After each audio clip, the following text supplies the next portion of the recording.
What if I told you that all your searching, all the books, all the teachers, all the spiritual practices might actually be taking you further from what you seek? You see, we've been conditioned to believe that wisdom, that fulfillment, that enlightenment is somewhere else, waiting to be discovered. But here's the thing. What if you were never truly lost in the first place?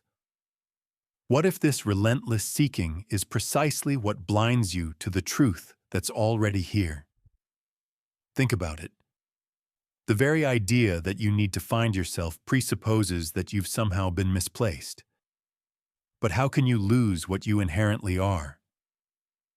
Let me tell you something that might just change everything you believe about your spiritual journey.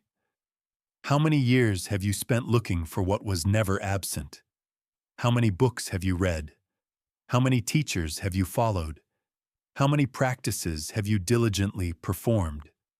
And yet here you are, still searching, still feeling that something essential remains just out of reach.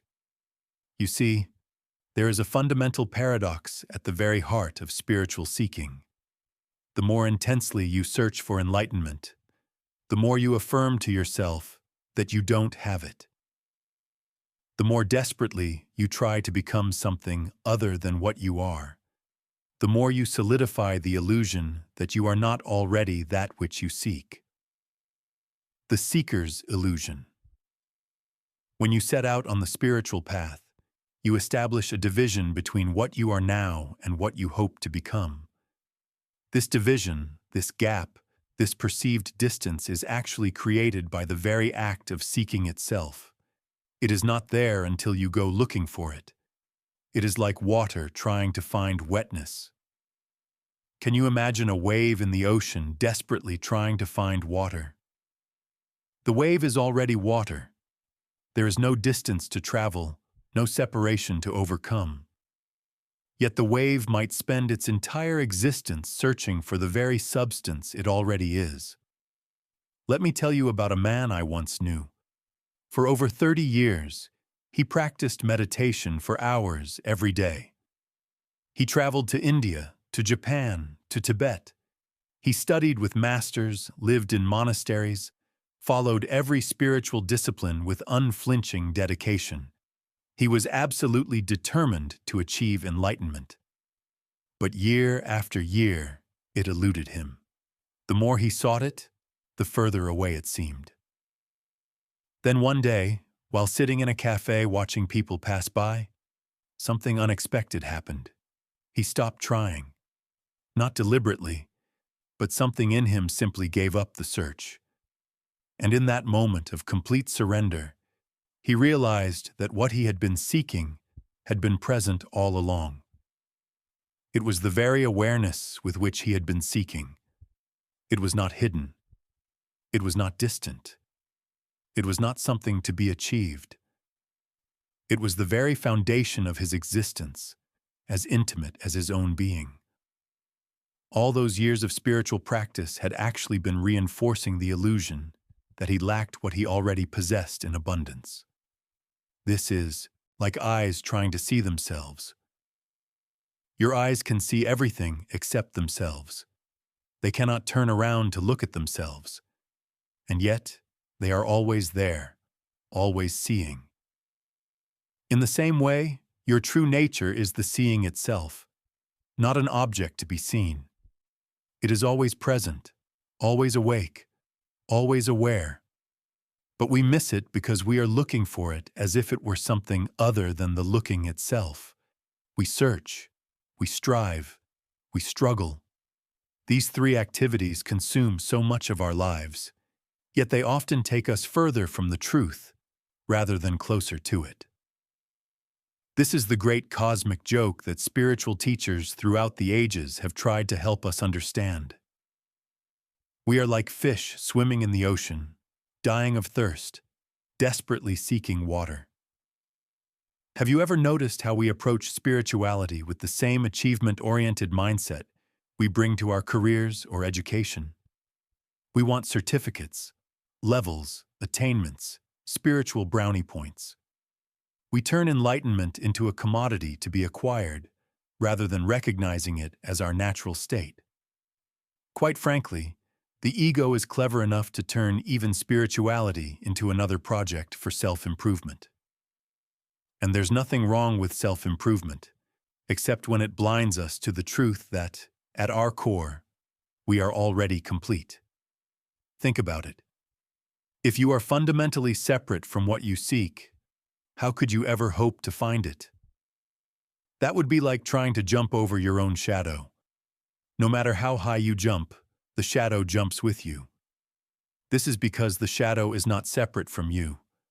In the same way, the enlightenment, the peace, the freedom you seek is not separate from you. It cannot be, for it is what you are. But here's the thing about being lost. It requires believing in a very peculiar idea. What is that idea? Well, the great misunderstanding. The peculiar idea I mentioned is the belief that you are separate from what you seek. We have been conditioned since childhood to perceive ourselves as isolated entities, disconnected fragments floating in a vast and indifferent universe. We learn to see ourselves as lacking, as incomplete, as works in progress that need constant improvement. This is the great misunderstanding that underlies all spiritual seeking. We grow up absorbing this misunderstanding from every direction. Our education systems teach us that knowledge is something external to be acquired. Our religions often tell us that God or enlightenment is somewhere else, to be reached after much effort, and perhaps even after death. Our economic systems depend on creating a sense of lack that can be temporarily satisfied through consumption. We are, in short, swimming in a cultural ocean that reinforces the illusion of separation at every turn. You have been told repeatedly that you are insufficient as you are. You have been convinced that fulfillment lies somewhere in the future, after you have changed yourself, improved yourself, transformed yourself. You have been sold the idea that peace, happiness, and wisdom are achievements rather than your natural state. Think about it. How could you achieve what is already your nature? How could you become what you already are? Now, I'm not saying that there isn't value in spiritual practice or self-development. These things have their place. But when they become means of reinforcing the illusion of separation rather than dissolving it, they actually move you further from the truth rather than closer to it. Our modern culture has turned spirituality itself into a commodity. It has become another form of consumption, another way to enhance the very sense of separate self that is the root of our discontent.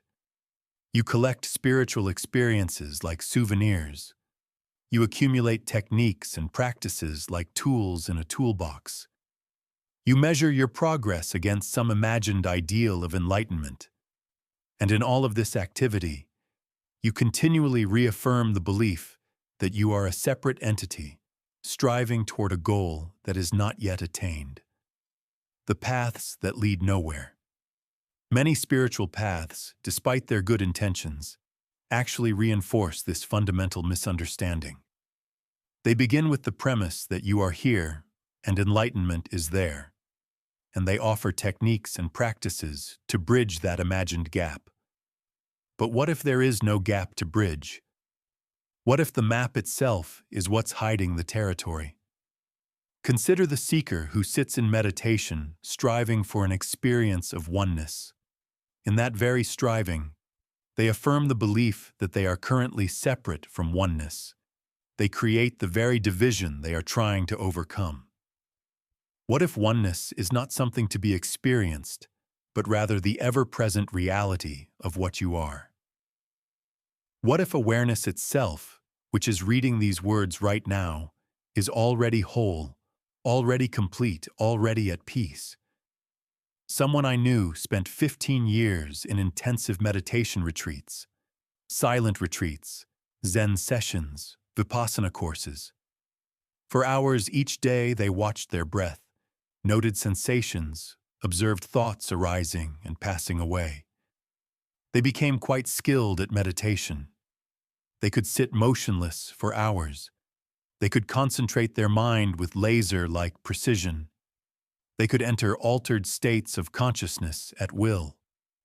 Yet something was missing, a gnawing sense of incompletion, a subtle frustration, a feeling that despite all this practice, the ultimate realization remained elusive: exhaustion, disillusionment, confusion, years of effort, little to show for it. The peace they sought seemed further away than when they began. Then one day, a simple insight arose. They had been meditating to achieve something, to get somewhere, to become someone else. Every moment of practice had been infused with subtle rejection of the present moment, of their present state. A silent affirmation that this wasn't enough, that they weren't enough. The pursuit of enlightenment had been an escape from the very awareness in which enlightenment already existed. The great paradox of spiritual seeking is this: the more desperately you seek peace, the more you affirm its absence. The more intensely you strive for liberation, the more you strengthen the belief in imprisonment.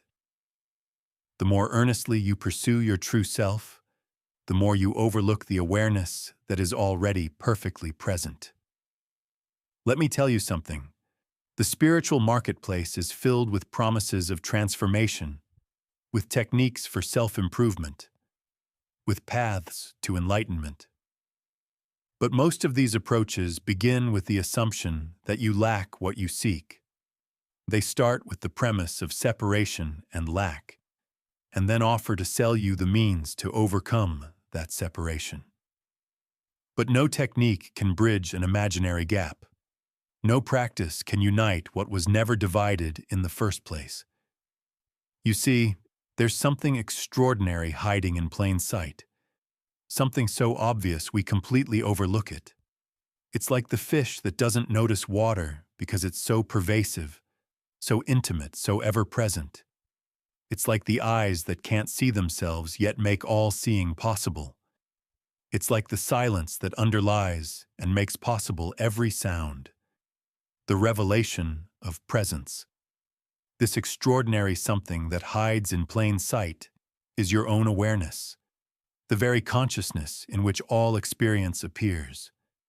It is not an object among other objects, not a state of mind among other states of mind, not an experience among other experiences, but rather the ever-present field of knowing in which all objects, all states, all experiences arise, exist, and dissolve. This awareness is not something you can find, because it is not something you have ever lost. It is the very capacity for finding anything at all, the light by which you see everything else, but which itself remains invisible, not because it is absent, but because it is too intimately present to be objectified. Consider for a moment the vast sky above us, stretching endlessly in all directions, containing within itself the sun, the moon, the stars, the clouds, the birds, the rain, the wind, all the elements and movements of weather and life. No matter what appears in the sky itself remains unchanged, unaffected, unlimited. The clouds do not stain it. The storms do not damage it. The sun does not brighten it. The night does not darken it. It simply is, allowing everything to be exactly as it is, neither grasping nor rejecting anything that appears within it. In much the same way, your awareness is the limitless space in which all thoughts, all emotions, all sensations, all perceptions, all experiences come and go, while awareness itself remains unchanged, undiminished, undisturbed. You are already what you seek to become. This is not a poetic metaphor or a philosophical abstraction, but rather the most obvious and direct fact of your existence. Before you identify with any particular experience, before you call yourself happy or sad, before you label, yourself as successful or unsuccessful, before you consider yourself enlightened or unenlightened, you are simply, inescapably aware. This awareness is not personal, not limited, not damaged, not in need of improvement or repair. It is whole, complete, perfect, just as it is.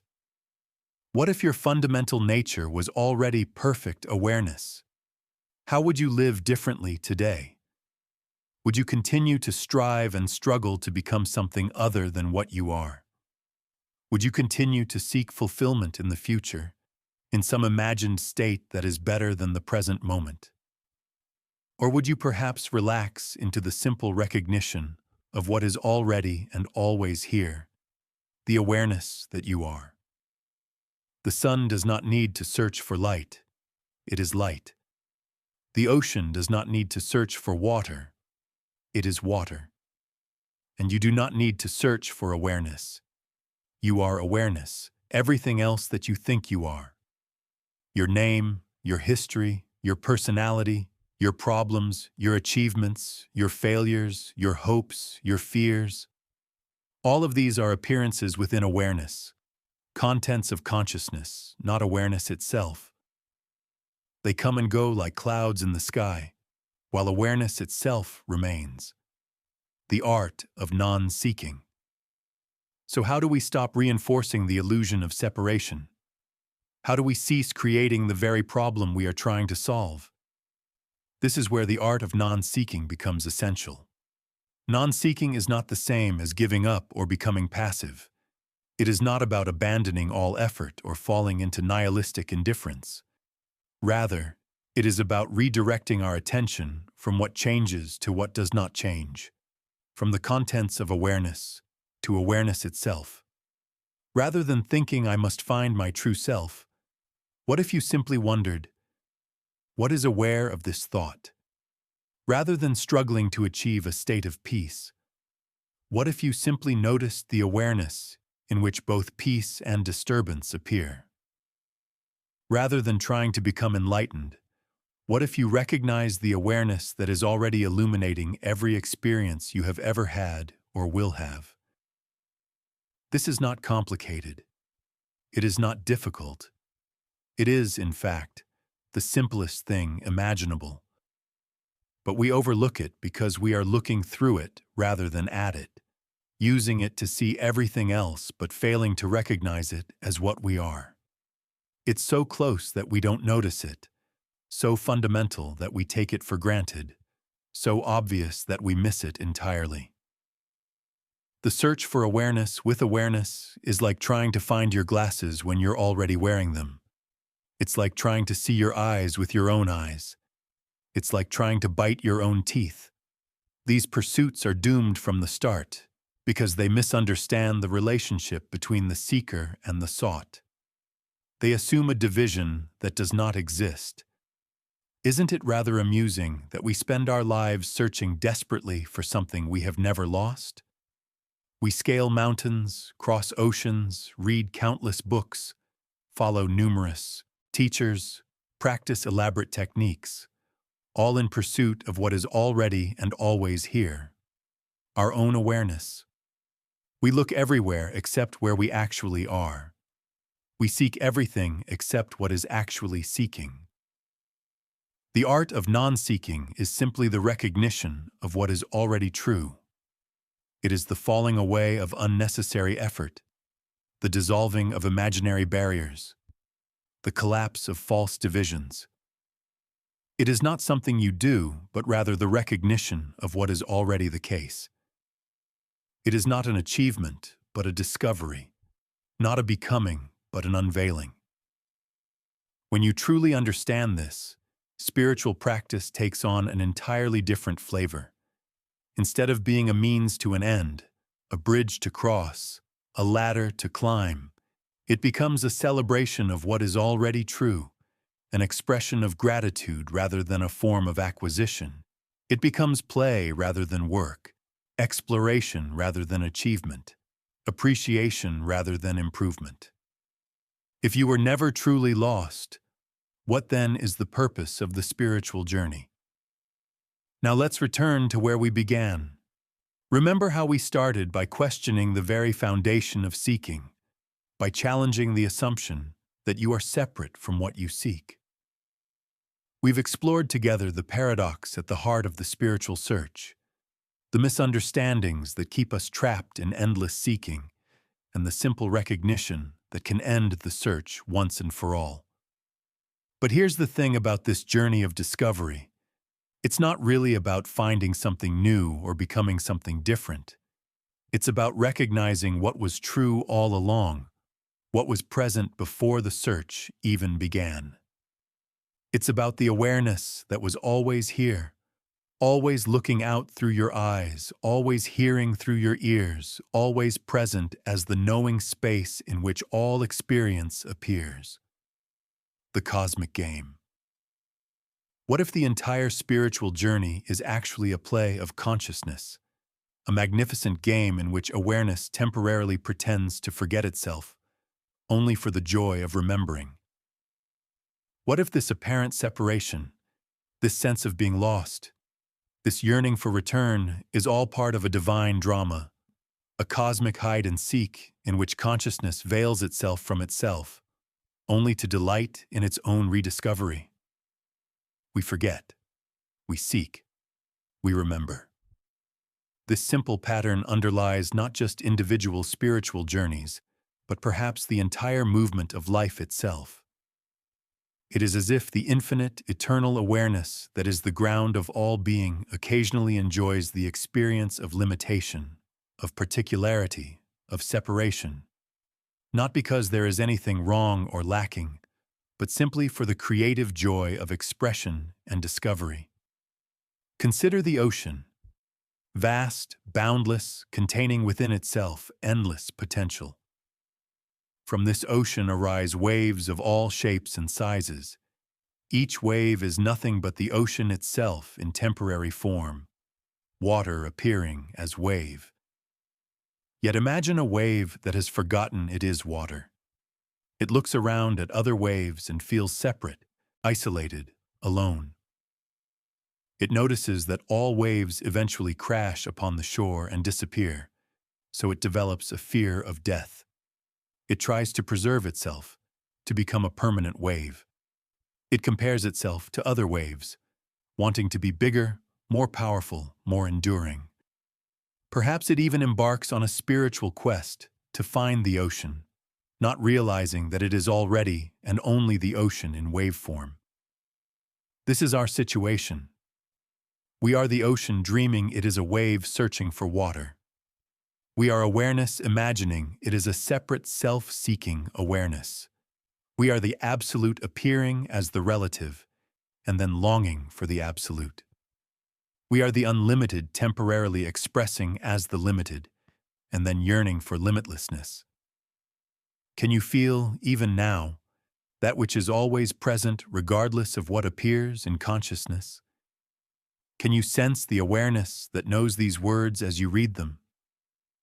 Can you recognize the space of knowing in which all experiences come and go, while it itself remains unchanged? This is not something distant or mysterious. It is more intimate than your own breath, closer than your own thoughts. It is the very capacity for experience itself. I understand that living from this recognition is not always easy. The habits of a lifetime, the conditioning of a culture, the momentum of seeking can be powerful forces. You may recognize your true nature in one moment only to forget it in the next. You may have profound insights followed by periods of confusion and doubt. You may find yourself still searching even after understanding that there's nothing to search for. This too is part of the journey. The recognition may come in an instant, but its implications often take time to unfold in our lives. Old patterns of thinking and behaving may persist even after we've seen through them.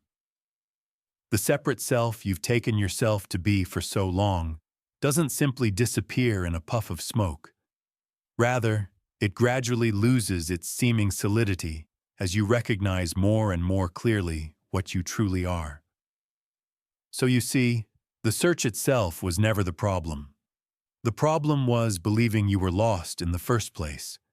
Seeking only becomes an obstacle when it reinforces the illusion of separation, when it strengthens the belief that what you seek is something other than what you are. But when seeking becomes a playful exploration rather than a desperate quest, when it is infused with the recognition that what you seek is what is seeking, then it transforms into a celebration, a dance, an expression of the freedom you already are. The ocean is not improved when the wave realizes it is water. The wave doesn't become a better wave or a more spiritual wave. It simply recognizes its true nature. In the same way, this recognition of what you truly are is not about improvement or achievement. It is simply the falling away of an illusion, the end of a misunderstanding, the recognition of what was always true. Perhaps the most profound seeking is the decision to stop looking elsewhere for what you've never lost. Your true nature, which is reading these words right now. The awareness in which these words appear is what you have been seeking all along, not as an object to be grasped or a state to be achieved, but as the ever-present reality of what you are. So stop searching. You were never lost.